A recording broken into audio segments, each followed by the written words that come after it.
So His Grace Mukunda Datta Prabhu is senior disciple of Prabhupada, BBT author and editor, Sanskrit scholar. So let's hear from him today on the glories of Lord Shiva.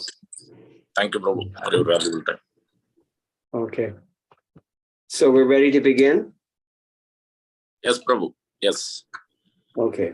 Om Jnanatimirandhasya Jnananjanashalakaya Chakshurunmilitam Yena Tasmai Shri Gurave Namaha Shri Chaitanya Manobhishtam Sthapitam Yena Bhutale Swayam Rupa Kadamahyam Dadati Swapadantikam Vandeham Shri Guroho Shri Utaparakamalam Shri Gurun Vaishnavamscha Shri Rupam Sagrajatam Sahagana Raghunatam Vitam Tam Sajivam Sadvaitam Savadhutam Parijana Sahitam Krishna Chaitanya Devam Shri Radha Krishna Padam Sahagana Lalita Shri Vishakhan Vitam He Krishna Karuna Sindho Dinabandho Jagatpate Gopesha Gopika Kanta Radha Kanta Namostute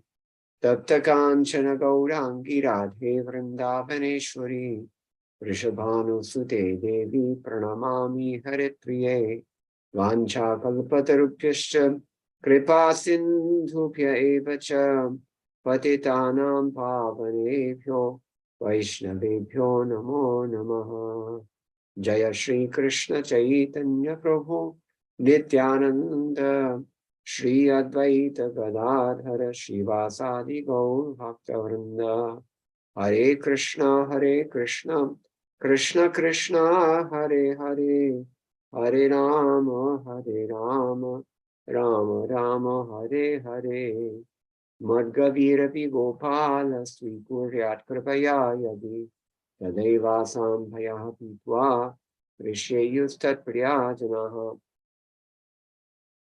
The Prachetas prayed to Lord Shiva after the Prajapatis prayed to Lord Shiva after the Samudra Manthan, which produced so many lethal toxins.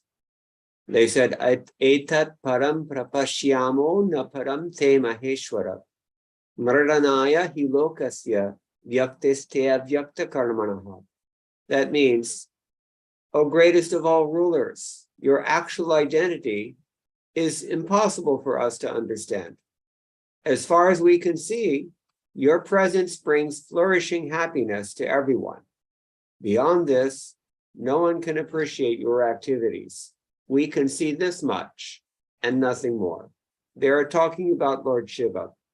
And it's a fact that Lord Shiva is very difficult to understand. Srila Prabhupada writes in his purport, when the demigods offered these prayers to Lord Shiva, their inner purpose was to please him so that he would rectify the disturbing situation created by the hala poison, which came out of the Samudra.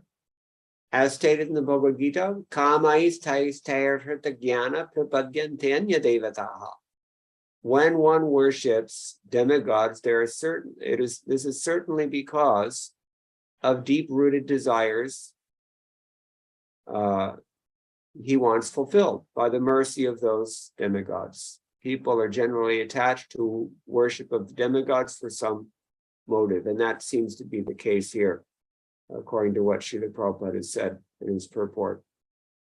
So, Vishwanath Chakravarti Thakur summarizes that verse. He says, they're saying that basically you appear in order to make people happy, so please make us happy by drinking the poison. And of course, we know Lord Shiva did so. Lord Shiva, as it's stated here in this verse, he's very difficult to understand. He's full of contradictions.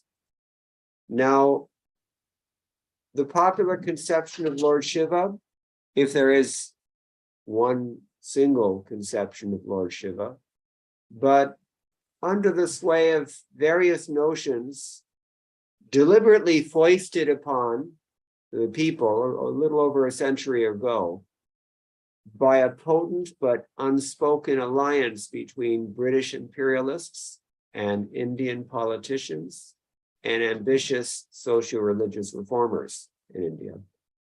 modern Hindus now hold a widespread misconception of some Hindu Holy Trinity. We've all heard this, Brahma, Vishnu, Mahesh.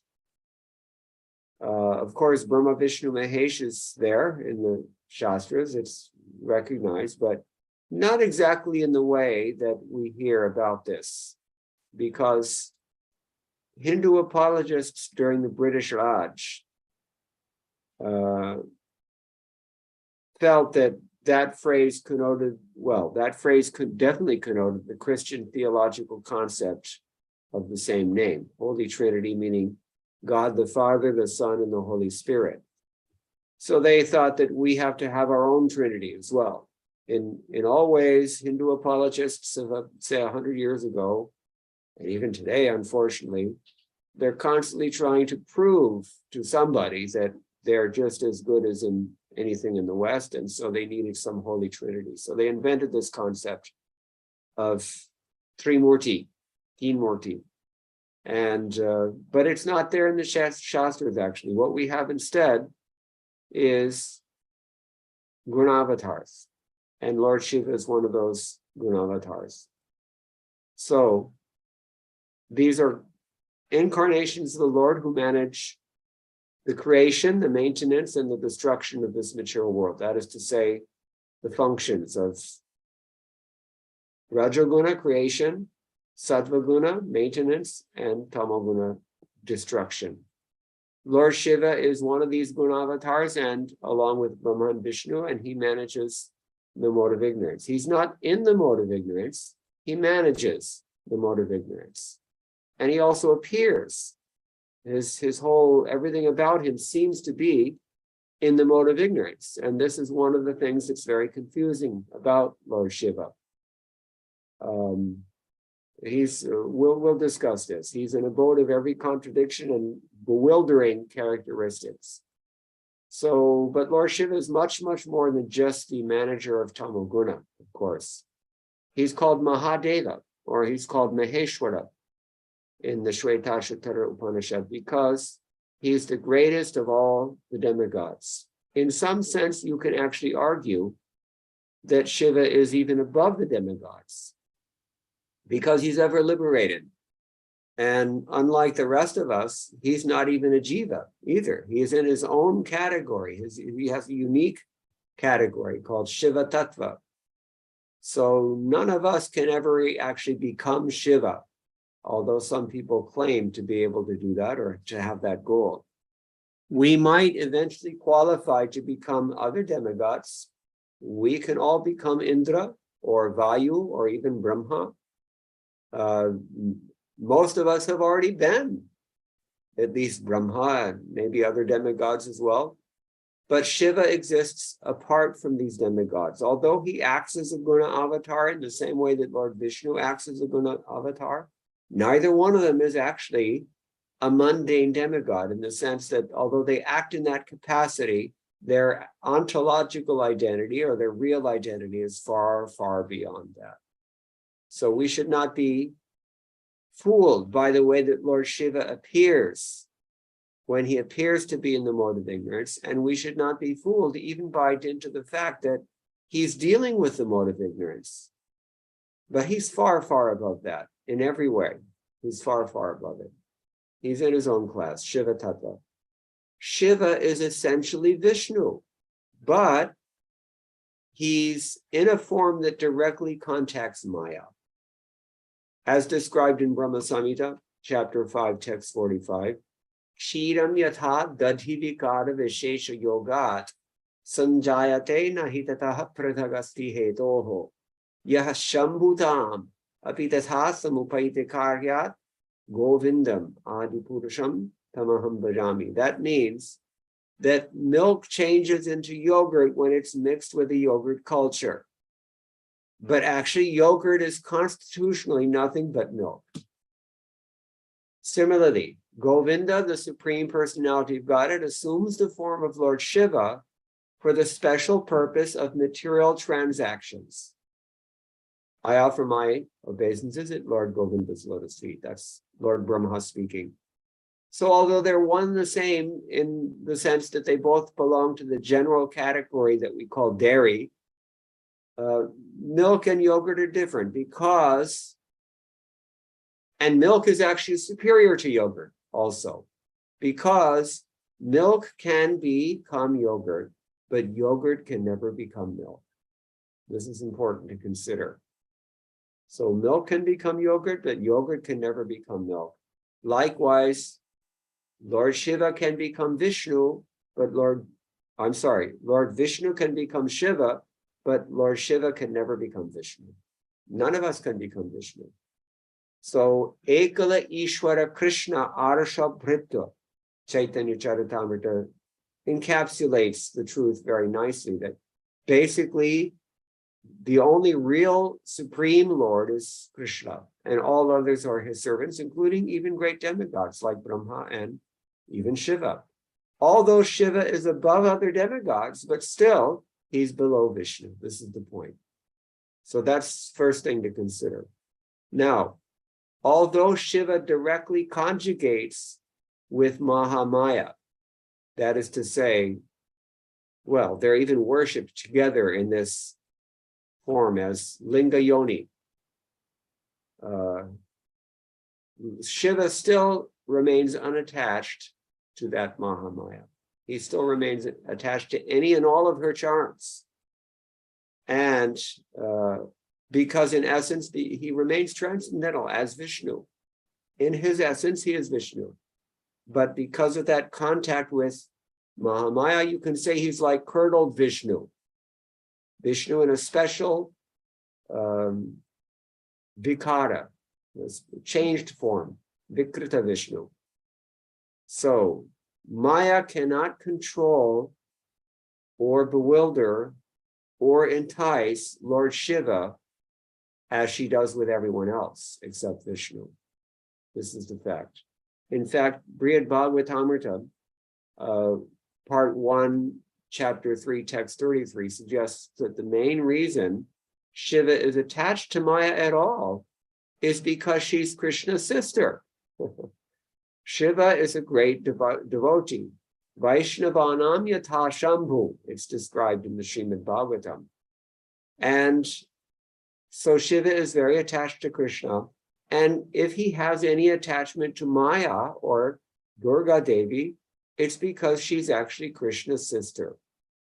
And in that way, Krishna is Shiva's brother-in-law. So they're all part of the same family in a cosmic sense. So as Subhadra Mai, Durga Devi is acting in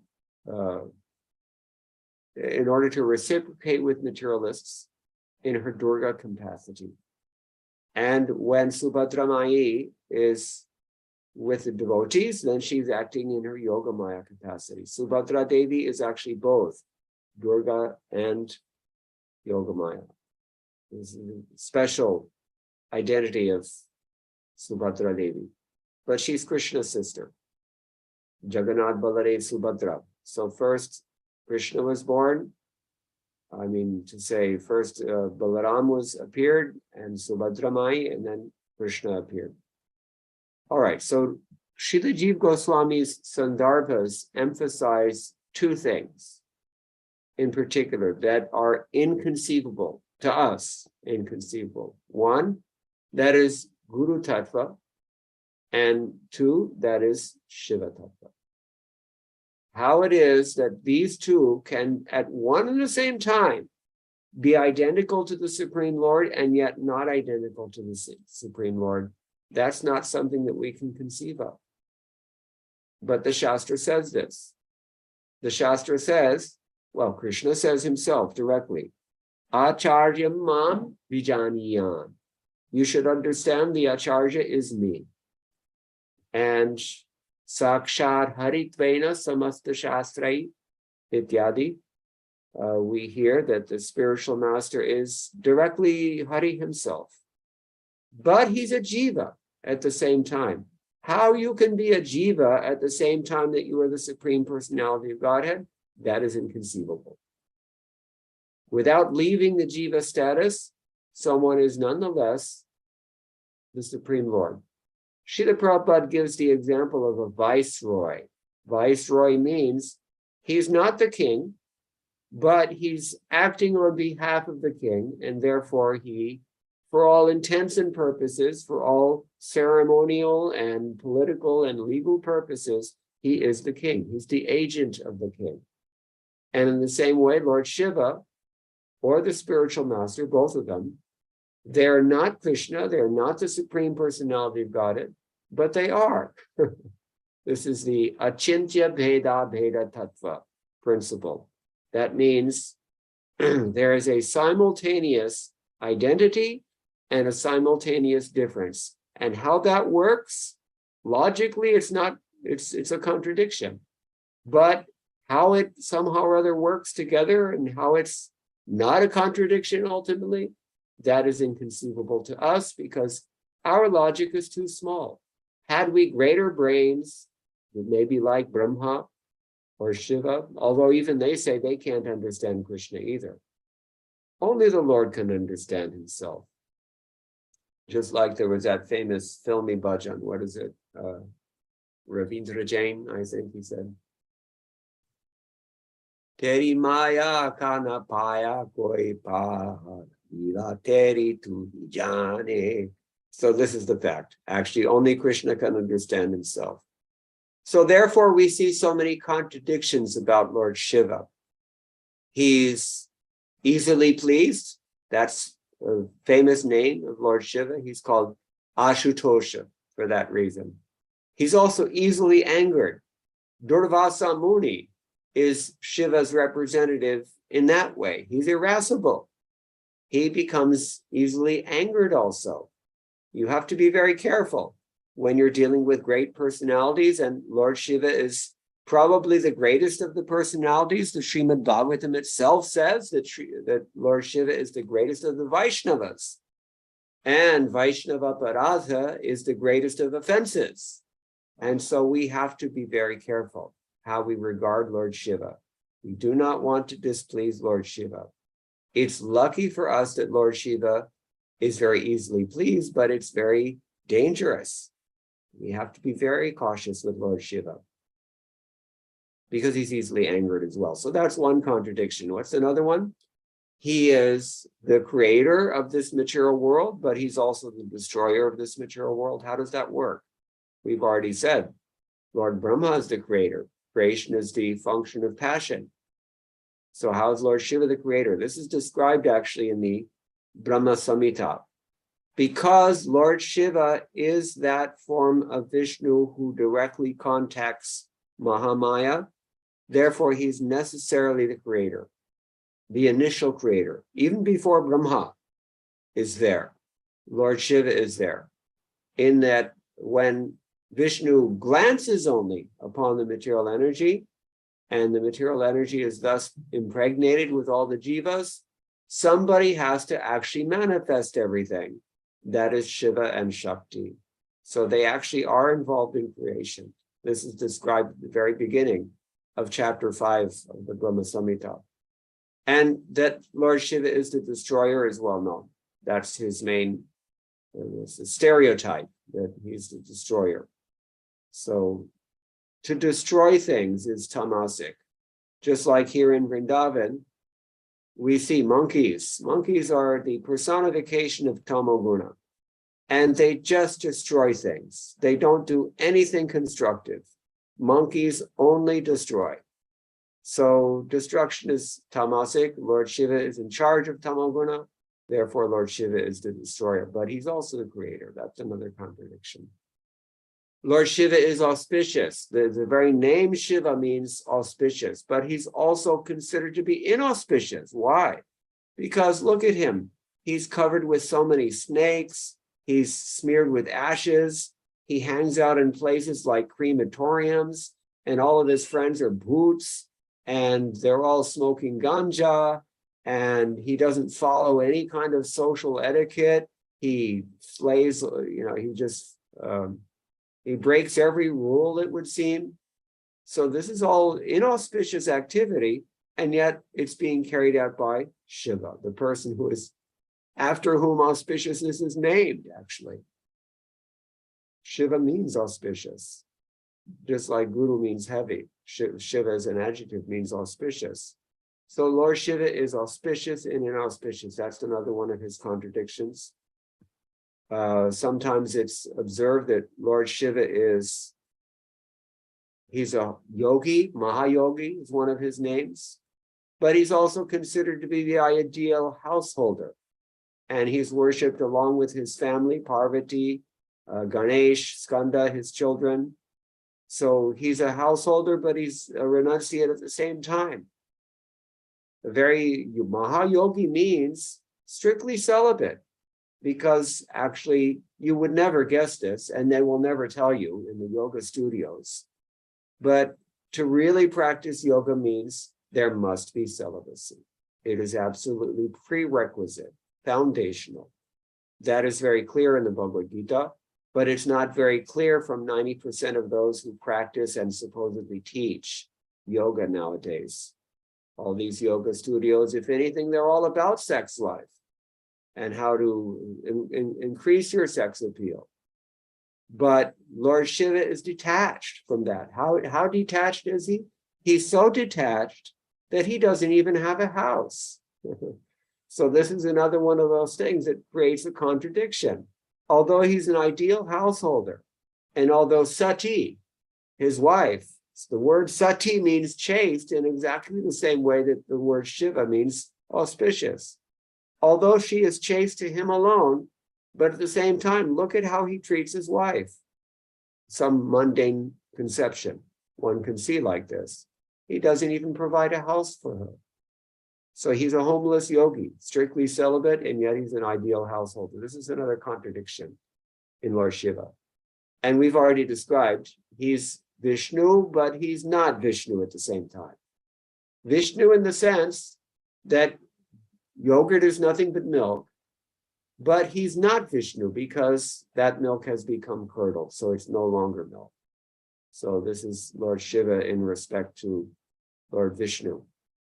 So this last contradiction is actually very important because we find so many confusing statements in the Shastras. People who don't know the process for learning from the Shastra, when they try to read books on their own, if in fact they even try to read books, most people don't even try to read books.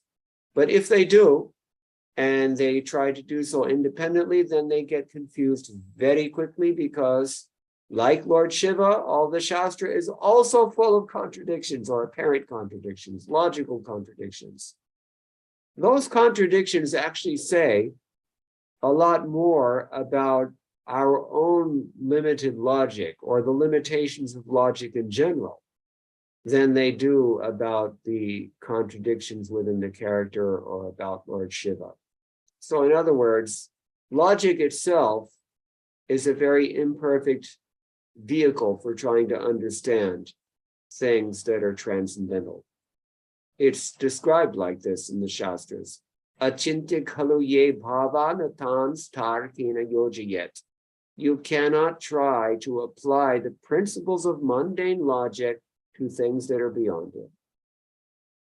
Those things, you just have to label them as achintya, inconceivable to us in our present state. They're not constitutionally or eternally or necessarily inconceivable, but in our present conditional state, they will remain forever inconceivable as long as we remain conditioned. So it's called achintya. That's why we speak of achintya bheda bheda. There are other bheda bheda philosophies. Nimbarka teaches bheda bheda philosophy, or dvaita dvaita, he calls it. And there's some Shaiva philosophies also teach some form of bheda bheda tattva, but only Chaitanya Mahaprabhu has emphasized so much this achintya shakti because it's that important. It is really, really important. Srila Prabhupada many, many times used to repeat that without accepting this achintya shakti or the importance of the achintya shakti, you cannot really have a mature or very comprehensive conception of God. You cannot really be a fully mature theist without somehow or other accommodating this inconceivable potency. Certain things are just inconceivable to us when we are conditioned souls. So, the Shastra enjoins, I'm giving you an example of this kind of contradiction, where since we're talking about the fact that he's Vishnu and not Vishnu at the same time.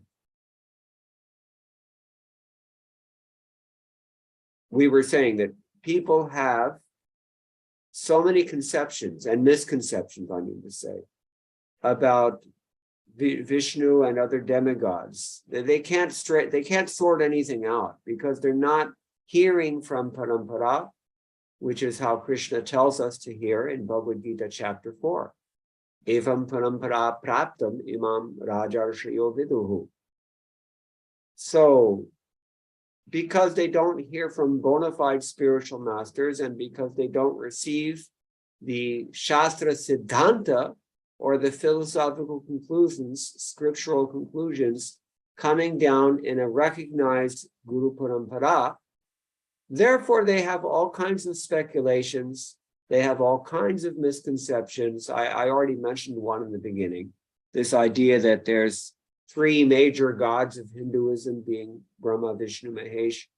I mean, in some sense, we can say that's true, but Hinduism itself, real Hinduism, but by which I mean Shastric Hinduism, has never actually recognized this Trimurti in the same way that the modern imagination does. That was a construct of this unholy alliance between ambitious young Indian politicians and nationalists, as well as social reformers and so-called gurus of the time, and of course the British rulers.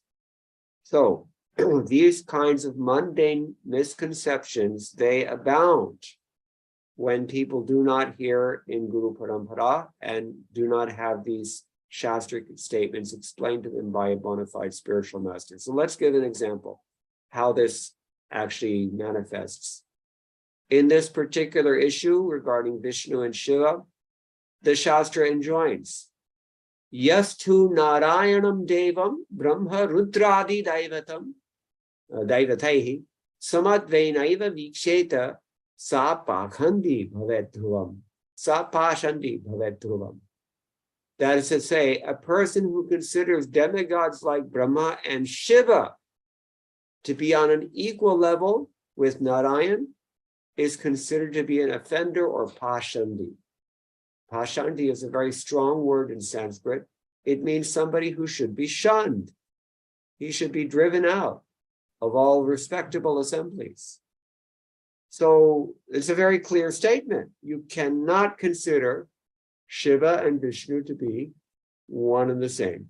Yet, at the same time, we hear Lord Shiva's own father, Brahma, who says in Brihad Bhagavatam Rita, first book, chapter 2, text 86, Krishnat Chivasya Bhedeksha Mahadosha Karimata Ago Bhagavata Swasmin Kshamyate Nashive Kritam. That means to consider Lord Shiva to be different from Krishna is a serious spiritual deviation.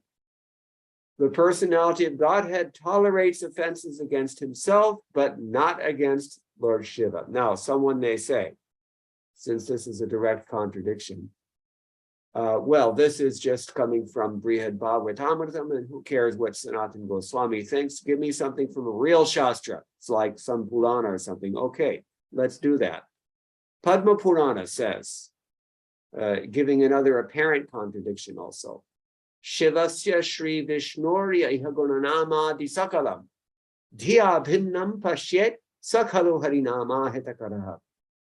When discussing the Dashanama Aparadhas, the 10 offenses that are commonly encountered in attempting to chant the holy names of Krishna, one of those offenses is Shivasya Shri Vishnurya Ihagunanama Disakalam Dhya Bhinnam Pashyet, to see that Lord Shiva and Lord Vishnu, and along with their names and forms and everything else, are different. You cannot see them as being different. Or if you break up the sandhi in another way, there's an alternative interpretation of this verse. Diya abhinam. You cannot see them as non-different. So that's directly a contradiction within itself, depending on how you read the verse. So somebody who sees in the wrong way like this, sakhalu harinama hitakaraha. This person doesn't do very well to his chanting of Krishna Nam. In other words, he's an offender.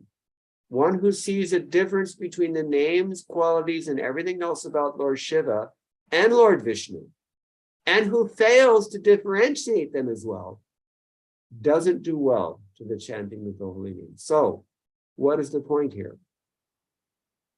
The principle is that the Lord and his devotee are working with one interest. Lord Vishnu has one interest. Lord Shiva has the same interest because Lord Shiva is a devotee. So they have to be respected equally by the same logic we've already described. The viceroy is the representative of the king. And in that way, Lord Shiva is representing Lord Vishnu as a pure devotee. Or as Krishna, we already quoted, Acharya Mam Vijaniyan, that's why Krishna says this.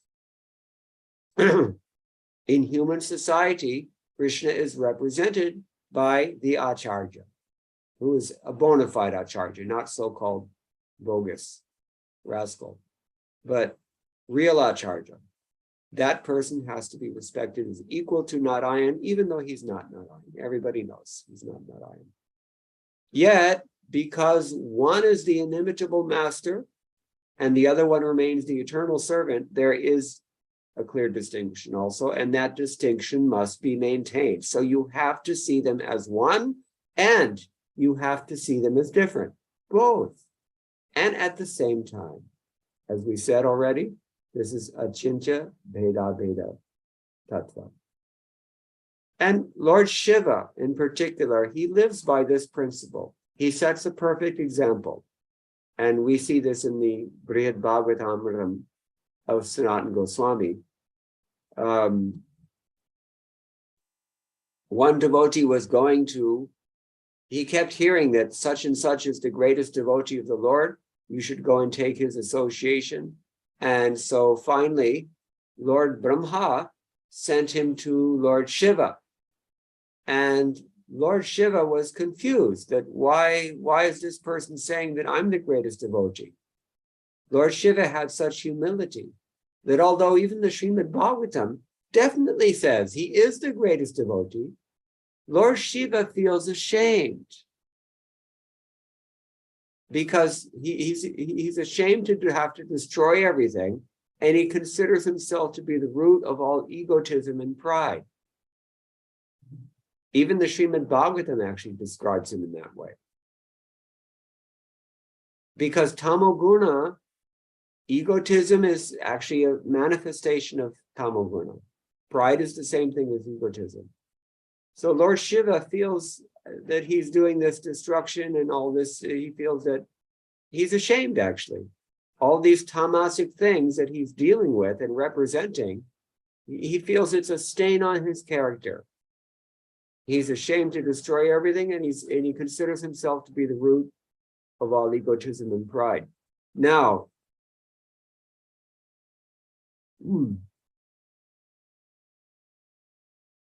Shiva is also ashamed of his role in propagating Mayavad philosophy. Mayavad philosophy is that philosophy that says, yes, we are all one with God, but no, we're not different from God. That is the difference. We say we're one with Krishna, but different from Krishna simultaneously. Jiva and Krishna, they're both spirit. In that sense, they're one. But one is a massive spirit, one is a teeny, teeny, tiny spirit. That is the difference.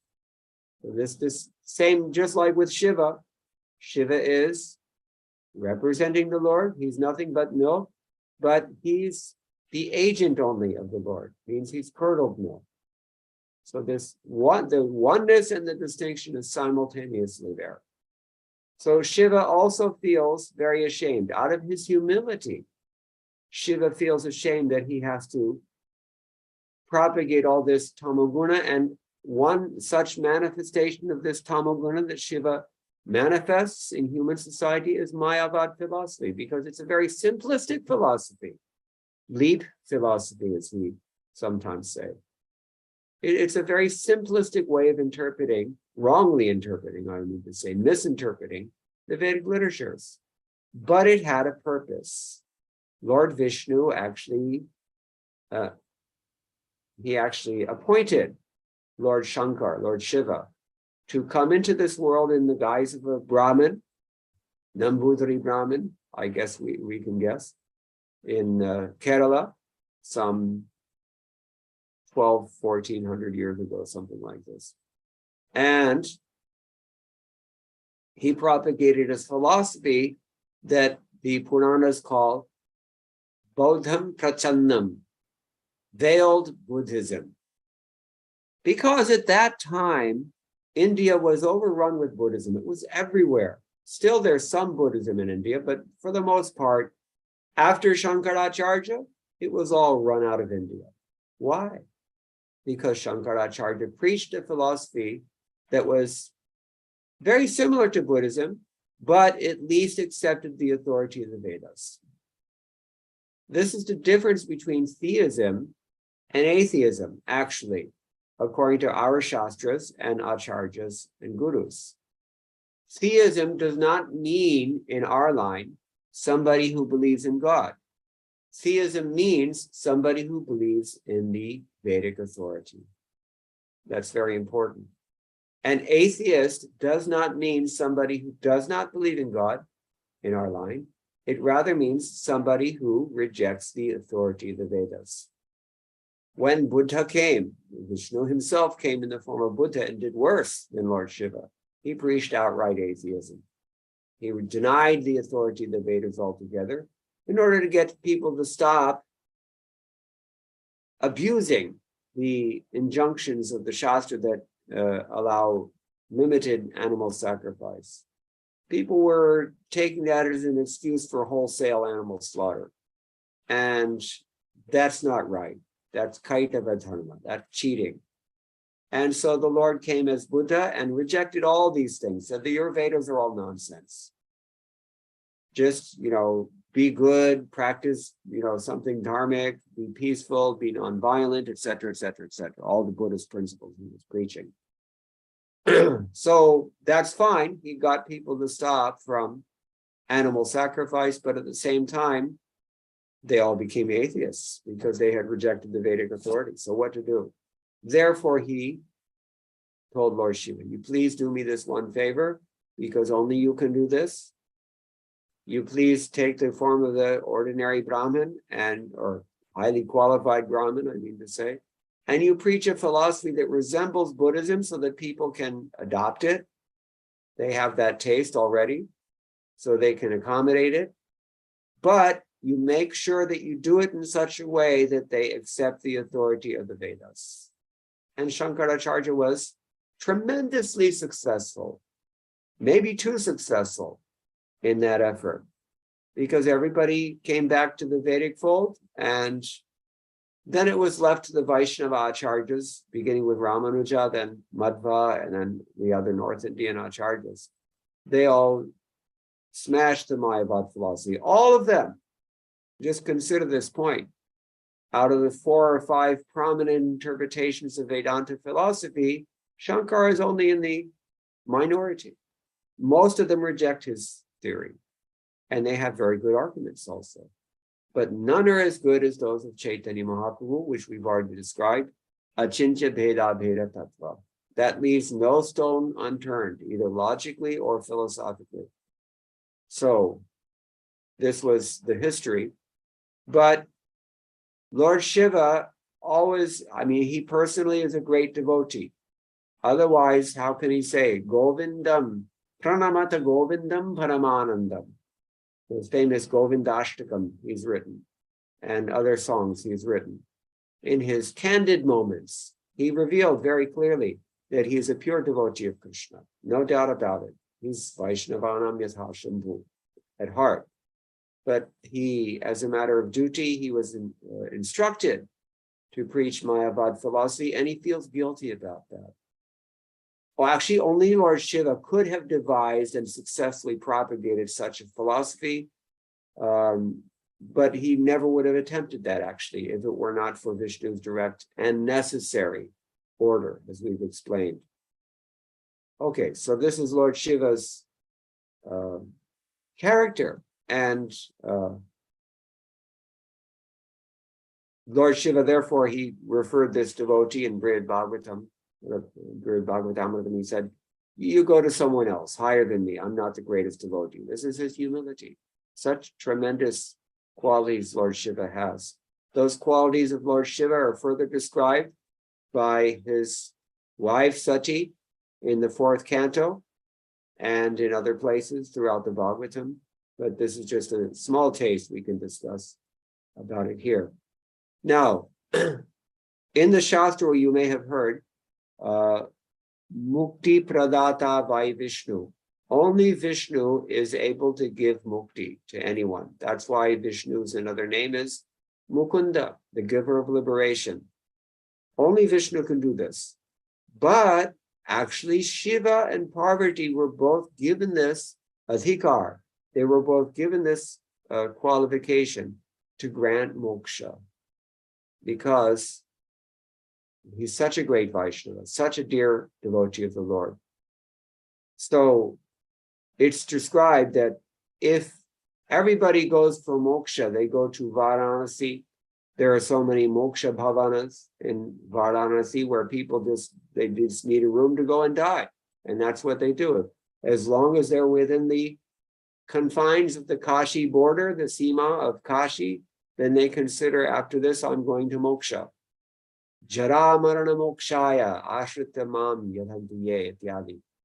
So Kashi is known for that. People go to Kashi to die, and by thus dying in Kashi, they get liberation. How do they get liberation? Actually, Kashi is Lord Shiva's city. And it's stated that if one dies in Kashi, Lord Shiva comes at the time of death and he whispers into your ear. What does he whisper? He whispers the holy name of the Lord, his Lord, Ramanam, Tarakanam, Rama. He whispers that name into the person's ear, Rama Rama, and the person is thus delivered. He gets mukti by the grace of Lord Shiva. But actually that ability has been conferred upon him and upon Parvati, his wife, by Lord Vishnu. So there's no contradiction there either. But still, back to Brihad Bhagavatam, Lord Shiva says, even this special,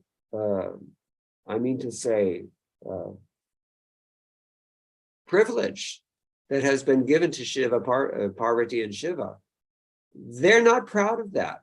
Shiva doesn't actually consider that as the Lord's mercy, that he received that benediction, because all the true devotees, they actually despise liberation. Real devotees, they don't want liberation. At least they don't want Sayujya Mukti. Actually, there are 5 kinds of liberation. There's Sayujya, Samipya, Sarupya, Sarashti. What's the other one I'm forgetting just now? But Salokya, to live on the Lord's planet. To have equal opulence with the Lord, to have a form that looks like the Lord, to be always in the proximity of the Lord.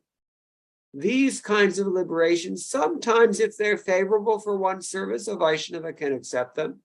But Sayujya Mukti, the mukti of impersonal liberation, that is to say, merging into the Brahma Jyoti, Nirvana, as the Buddhists might call it, this is never accepted by Vaishnavas. So Lord Shiva thinks it's a mixed blessing that I'm able to give people this kind of liberation. So he's actually ashamed of that also. Just see his wonderful character. So now, when we come to Krishna consciousness, then Lord Shiva becomes very, very important for us. Very important. Because every devotee of Krishna in particular wants to worship the Lord in Vrindavan. He wants to enter the Ras Leela, maybe as a gopi if he can, and he wants to engage in a pure Krishna consciousness in Brajadham, the Lord's eternal abode. That privilege is also given by Lord Shiva only.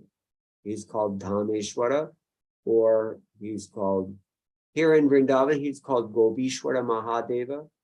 He's the guardian of Brajadhama, and he's the one who can either allow or prohibit any devotee from entrance into Vrindavan. That's a very powerful position. He guards all the directions within the Dham, and he regulates who can come here, who cannot come here. So this is a very great privilege that's also been granted to Mahadeva. And according to the Vrajavasis, even though Lord Shiva received a gopi form at one point, that's a long story we don't have time for, and was able to at least approach and witness the Lord's Ras Leela pastimes, even then Lord Shiva didn't actually participate in that pastime. Instead, he was given the service of protecting its confidentiality and its sanctity, keeping out the bad elements, standing at the gate as a guard. So this is a great glory of Lord Shiva for us, because all of us want to enter the Lord's Leela. And so we have to be able to please Mahadeva. And we said in the beginning, he's both Ashutosh and quickly displeased. We have to be very careful. Do not offend Lord Shiva. We don't necessarily worship Lord Shiva or any other demigods for that matter, but we definitely do not want to offend Lord Shiva. We have to show due respect. And he is a most respectable Vaishnava. As a Vaishnava, we can worship him, but Prabhupada did not encourage ISKCON devotees to worship Lord Shiva publicly. Why? Because although we're seeing Lord Shiva in his actual identity, his Sarup as the greatest of the Vaishnavas, ordinary people who are confused by the philosophies of social reformers and ambitious politicians and British scholars and other persons, they are so full of their misconceptions that they will take it the wrong way. They'll think that Yatomat Tatopat, they're all one and the same, or all 33 million gods are all equal, or so many misconceptions are there. They cannot see things clearly because they do not learn through the Shastra received from Guru Parampara as explained by a bona fide Acharya. This is the problem. Now, having said all this, I think it's time to close, but I'm going to share with you one of the prayers that Lord Shiva himself says, and something which he taught to the Prachetas at Guruvayur. If anyone has gone to Guruvayur in South India, Kerala, you may know. Next to the temple at Guruvayur is a large lake. It's called Rudratirtha. And at this place, Lord Shiva and his wife Parvati were executing austerities and worshiping Lord Sankarshan, as they always do. And it's a long story, but eventually the Prachetas were brought to that place by Parashuram and others. And Lord Shiva very graciously received them, very joyfully came out of the water, actually. He knew they were there even before they appeared. That was his power. Lord Shiva has such perception. And he knew that they were fixed in good character, and he knew that they were very dharmic, and he knew that they were faithful to their father's order, and that they were executing austerities in order to become prajapatis, responsible citizens of the world. And so seeing such adhikaris, he thought, let me come out and give them some mercy. So he came out of the water and he began to instruct them there. And one of the things he said is described in the Rutra Gita, which is in Srimad Bhagavatam chapter 4, text 24, chapter 20, canto 4, chapter 24, text number 58. He said, Atanaghangre stava kirti tirtayor antar bahi snana vidhuta papmanam huteshvanu kroshya susatva shininam Swasyat Sangamo Anugraha Esha Nastava. He's praying to Lord Krishna. Lord Shiva is praying to Krishna. He says, my dear Lord, your lotus feet are the cause of all auspicious things. You see the hint here? Lord Shiva himself, we've already described, means auspicious. Your lotus feet are the cause of all auspicious things and the destroyer of all the contamination of sin. I therefore beg your lordship to bless me by the association of your devotees who are completely purified by worshiping your lotus feet and who are so merciful upon the conditioned souls. I think that your real benediction will be to allow me to associate with such devotees. Isn't that a beautiful prayer? Actually, we should all recite this prayer and try to enter deeply into the spirit in which Lord Shiva is speaking for our benefit, because he's not only instructing the Prachetas there, but he's instructing the whole world. So this is the point. We should take the hint that if we want to advance in spiritual life, we have to find this kind of association, or we have to pray for this association, which is what Lord Shiva is doing here. We have to beg for it. Devotees who are constantly chanting your kirti and who are inside and outside cleansed of all sins, antar bahisnana vidhuta papmana, and whose very character is of a transcendental sattvic nature, and who are also very kindly disposed towards all living beings. Bhuteshu anukrosha susattva shilina. Syat sangamo anugraha esha. I think that this is your real mercy, nastava, upon us. The Lord Shiva he's praying like this. Srila Prabhupada has given us a purport there. And in that purport, Srila Prabhupada mentions that anybody who is absorbed in chanting of the Lord's glories and is engaged directly in the service of the lotus feet of the Lord, that person is freed from all material contamination. Such unalloyed devotees are able to show mercy to the common conditioned soul. We all would like to show mercy, and we can show as much mercy as we have, but we should recognize there's an adhikar also to preaching, and that has to be developed over time by internal purification, which comes about through devotional service, which is affected chiefly by association with devotees. Srila Vrindavan Das Thakur has sung that the devotees of Lord Chaitanya are so powerful that each one of them can deliver a universe. In other words, it is the business of devotees to preach the glories of the Lord and deliver all conditioned souls to the platform of Shuddha Sattva, pure goodness. Here the word Susattva means Shuddha Sattva, the transcendental stage beyond material goodness.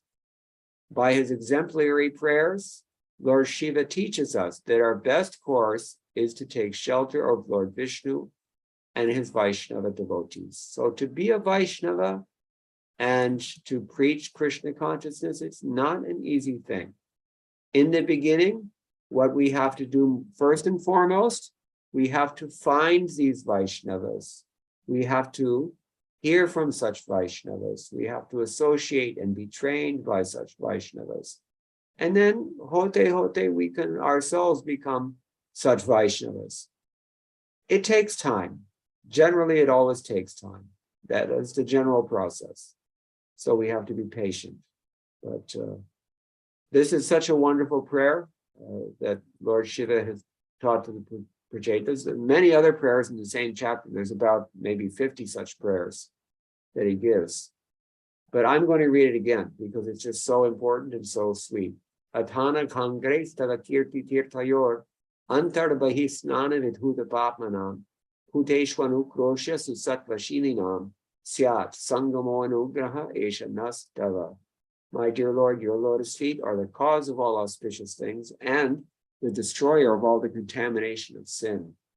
I therefore beg your lordship to bless me by the association of your devotees, who are completely purified by worshiping your lotus feet and who are so merciful upon the conditioned souls.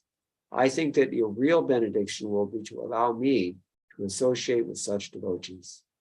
Okay, it's time to stop now, but if anybody has any questions or any comments, we'll be happy to discuss. Thank you very much. Mukunda Datta Prabhu, wonderful detailed explanation of Lord Shiva's position, his qualities, his characteristics, and his prayers. We are really grateful to hear from you these wonderful instructions. Hopefully, we'll follow some of these instructions in our life. Thank you. Let's see if anyone has questions. Glory of Lord Shiva is actually limitless. Once you begin to churn the glories of Lord Shiva, you begin to see that there's no end to it.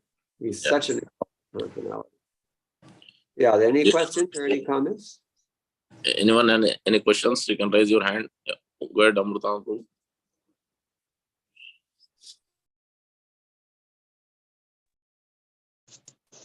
Hare Krishna, Prabhuji. Please accept my humble obeisance. All glories to Srila Prabhupada. Thank you, Prabhu. That was very informative.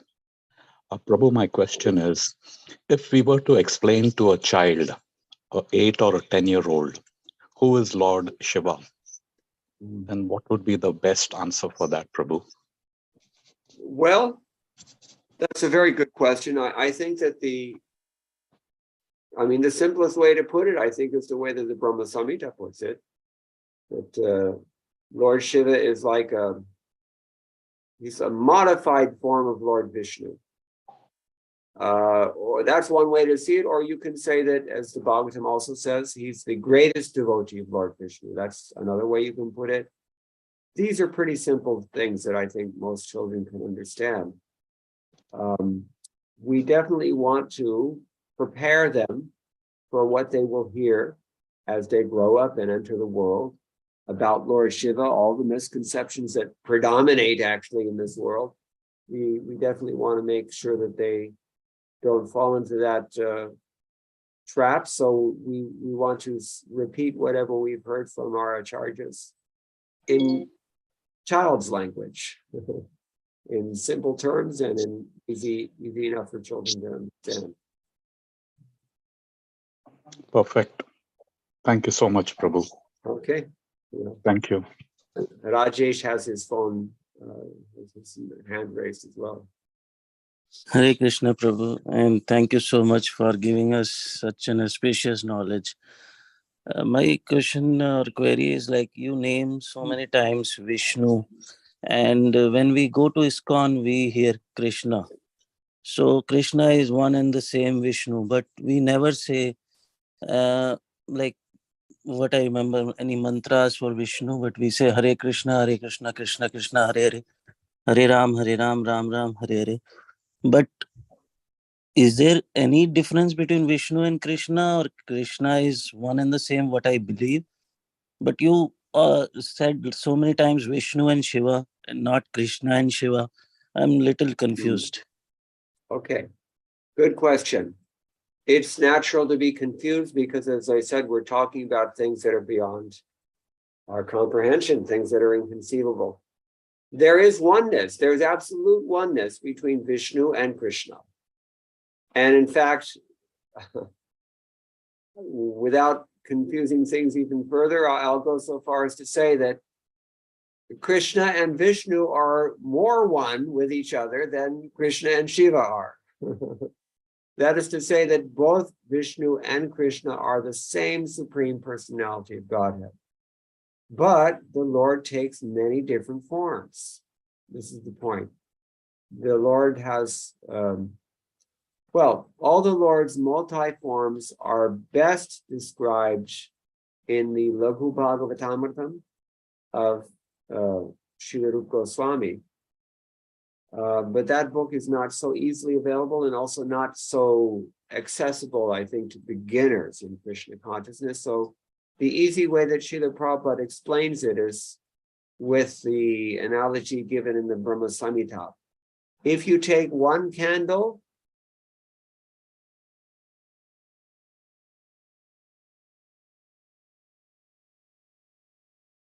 on the wall of the Guruvayur temple and you light hundreds and hundreds and hundreds of lamps which are there. That's fine. Still, one lamp is the first one. Deeparshireva hi dashantaram abhupetya deepayateva pratahetu samana dharma yastadrigeva hi cha vishnutaya vibhati govindam adi purusham tamaham vidham. Brahma Samhita says, any lamp that you light from the original lamp, they shine with equal potency, if they're the same size, of course. But still, one is the source, and that is Krishna. So, Krishna's to Bhagavan Swayam. We, in our terminology, in the Bhagavatam's terminology, we call this Swayam Bhagavan. Krishna is the original Supreme Personality of Godhead, but Krishna expands himself only, not anyone else, himself, into Vishnu Murtis as well. And there are many, many, many different Vishnu Murtis. In Vaikuntha planets, there are at least 24 Vishnu Murtis. And then we have the avatars, like Varaha avatar, Kurma avatar, Narasingha avatar, Vamana, etc., Ramchandra, Matsya avatar, so many different forms the Lord takes. All of them are the same Supreme Personality of Godhead, but they just appear differently. And they act a little differently, but they are the same Supreme Lord. Advaitam, Achyutam, Anadim, Anantarupam, Ajaivam, etc. So this is what the Brahma Samhita says, they're all one. And although they're one, they appear differently. So we can and we do actually use the names Krishna and Vishnu interchangeably. There's no harm in that. But when we're talking about matters of rasa, and when we're talking about philosophical ontology or hierarchy, I mean to say, then we make some distinction between Krishna and Vishnu because Krishna is the original lamp, as we said earlier. So there's no difference. Devotees are chanting the names of Vishnu, it's a fact, even in our kirtans. Yadavaya, Madhavaya, Keshavaya, Nama, these are also Vishnu's name. They're also Krishna's names. Govinda is also Vishnu's name. Narayan is also Vishnu's name. We're chanting Om Namo Narayana, Om Keshavaya Nama, Om Madhavaya Nama. But the Shastra specifically enjoins that we should definitely not miss the opportunity to chant this Hare Krishna Mahamantra. Hare Krishna, Krishna Krishna, Hare Hare, Hare Rama, Rama Rama, Hare Hare. Even the name Hari itself, it's also Vishnu's name, also Krishna's name. So they're not different actually. If there's a one answer only for this question, I'm going to say they're not different. But there is a difference in appearance and function. I hope that's okay, and that it's simple enough to be clear. Thank you so much. And sorry if I asked any offensive question with that, because I just wanted to know, because when I went to Hardwar, they prayed Shiva, Ganesha, Vishnu, and then in the center they put Krishna. So then I understood that Krishna is the center and these are all the names around it. So I wanted to just ask, because you beautifully explained about Shiva and Vishnu. Thank you so much, and sorry for any offense. Okay. No problem at all. Krishna is expanding himself only in so many different forms. These are all the different Vishnu Murtis. So they're not different from Krishna. So that's all. Hare Krishna. Okay. All right. Anything else? I think it looks like that's about it. Thank you so much. Okay, thank you. Hare Krishna, Prabhuji. Thank you all very much. Hare Krishna. Hare Krishna. Go ahead. Yeah, Prabhuji, sorry, last question. Do we have time? Otherwise, I Yes. will ask next time. Always Yeah, time for questions. No Go ahead. worries. Yeah. So, Prabhuji, very nice class. I have a question. Like when we say we are simultaneously one and different with God, that is in terms of spiritual form. And Yes. when Shiva is worshipped in a linga form, which doesn't have a hand, and so is that his spiritual form, or like when we worship Krishna, we know his Govinda form is in two, Sham Sundar form is two hands. So can you just give a little more detail on this? Not sure exactly what your question is. Are you asking why we worship Lord Shiva in the linga form as opposed to some Murti? Yes. Okay. Well, there is a reason for this. Just offhand, I don't remember what the reason for it is, but Lord Shiva is always worshipped in that form. Put it this way. I was once in Karauli, Rajasthan, visiting Madan Mohan temple there. And on the wall of the temple, there's a very nice shloka which says that just as milk is everywhere pervading the body of the cow, but is only available to us through her udders, so in the same way, God is pervading his whole creation, but he's available to us in his deity form. So that principle is operative, whether you're talking about Krishna or you're talking about Lord Shiva. Lord Shiva's authorized form, so to speak, for worship is this Shiva Linga, Linga Yoni, together, as we said.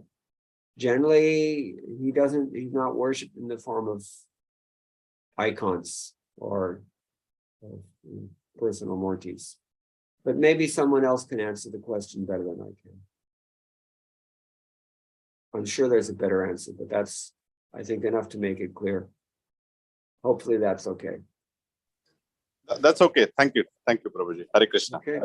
One more question, I think. Nitya Gaurang Prabhu, you're there? Yes, Prabhuji. Go Yeah, ahead. yeah. Please accept my humble obeisances, dear Mukunda Prabhu. Yeah. Got it. Sorry, I got the invitation a little late, so I joined at the end. I couldn't hear the complete session.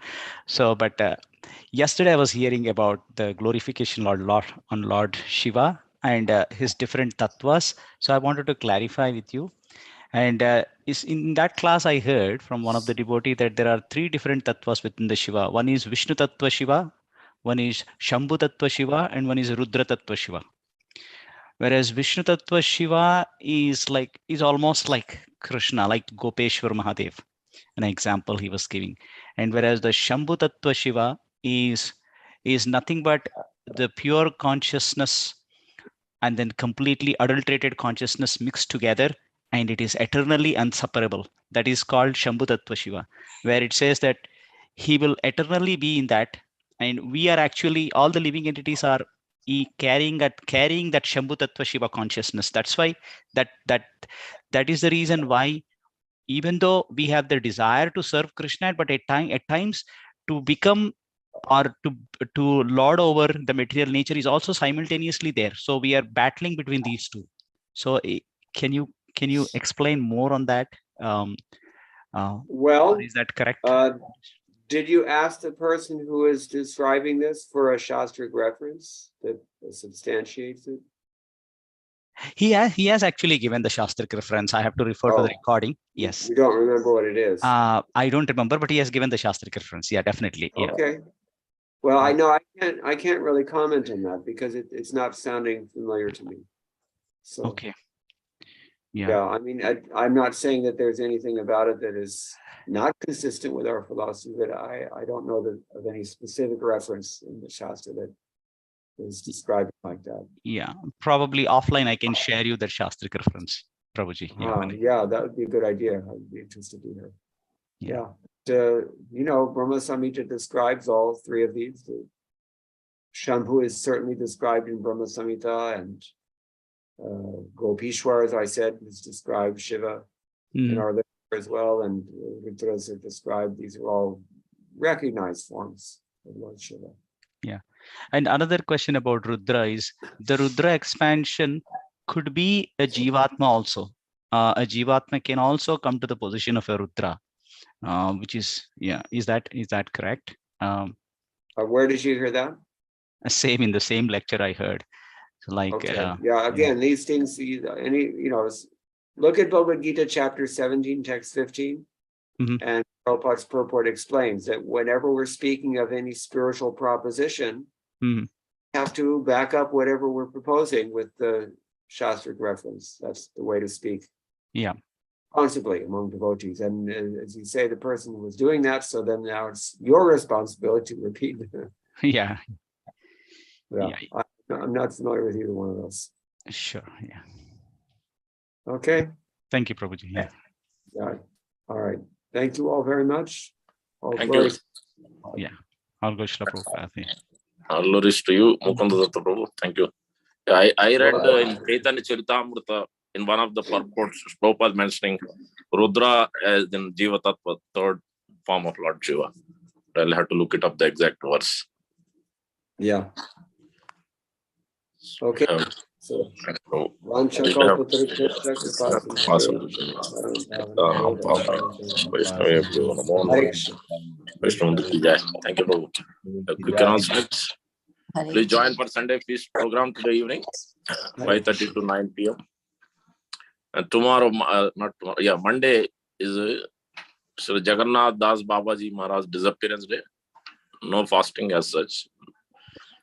And then upcoming events, March 6th, Monday is Gaur Purnima. And 2 days before that is very, very important day, Madhavendra Puri's disappearance, which is also called Govinda Dwadasi. Very, very prominent day. Which is generally, again, the Tidis, it's not Ekadasi comes day before, but we are supposed to do on the Dwadasi day because of the Tidi not being in the morning. So that is, I think, March 3rd, Govinda Dwadasi, just before Gaur Purnima. Yeah, March 3rd. And March 6th is the Gaur Purnima, fasting till moonrise. We'll have celebration in the evening at temple, 6:30 to 9 p.m. So please join for the Gaur Purnima, very, very important festival. Govindas, if you like to order, govindasnj.com. Place your orders there. Thank you. Hare Krishna. We'll conclude today's session. Hare Krishna.